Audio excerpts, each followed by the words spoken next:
Hello friends, good afternoon. তো চলো আজ রবিবারের আমার রান্নার মেনুতে কি ছিল সেটাই আমি তোমাদেরকে দেখাচ্ছি। আর আজ তোমাদের দাদাভাই বাড়িতে আছে, তো একটু রান্নার করতে অনেকটা দেরি হয়ে যায়। আর এই রান্নায় ছিল আজকে আমার চিকেন কষা আর ছিল পালং শাকের তরকারি।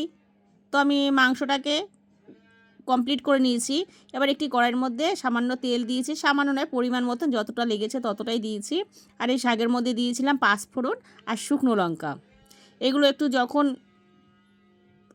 সেন্ট বেরিয়ে গেল এই মশলা থেকে, তখন আমি তার মধ্যে দিয়ে দিয়েছিলাম আলু। আর আমি পালং শাকে যেই সবজিগুলো অ্যাড করেছি সেই সবজিগুলোই আমি দেখাচ্ছি। আর এই সবজিগুলো ছিল আলু, সিম, মূলো, বেগুন, কুমড়ো। তো এইগুলো দিয়ে আমি ভালো করে নেড়ে চেড়ে নেবো। আলুগুলো যখন একটু ভালো মতন ভাজা ভাজা হয়ে যাবে তখন তার উপরে কিছুক্ষণ পরে আমি বেগুনটা দেবো। যেহেতু বেগুনটা একদম নরম, তাই বেগুনটা আমি একটু দেরি করেই দেবো। আর এই বেগুনটা দেওয়ার পরই আমি দিয়ে দেবো শাকটা। আমি নুন হলুদ দিয়ে ভালো করে এটা নেড়ে চেড়ে নেবো।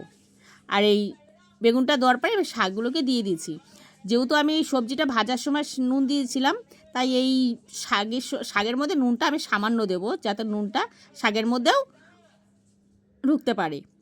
এর জন্য আমি নুনটা সামান্য দেবো শাকে।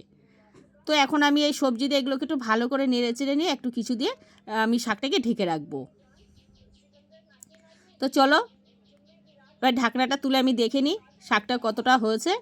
তো শাক মোটামুটি হয়ে গেছে। আমি এর মধ্যে আরও দুবার ঢাকনাটা তুলে দেখেছিলাম, তখন শাকে অনেকটা জল বেরিয়েছিল।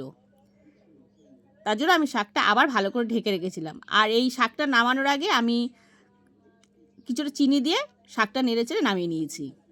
আর যারা চিনি দেবে না, মিষ্টি খাও না, তারা মিষ্টি অ্যাড করবে না। তো আমি শাকটা ভালো করে নেড়ে চেড়ে শাকটাকে নামিয়ে নিয়েছি। আর এদিকে মাংসটাও কমপ্লিট হয়ে গেছে।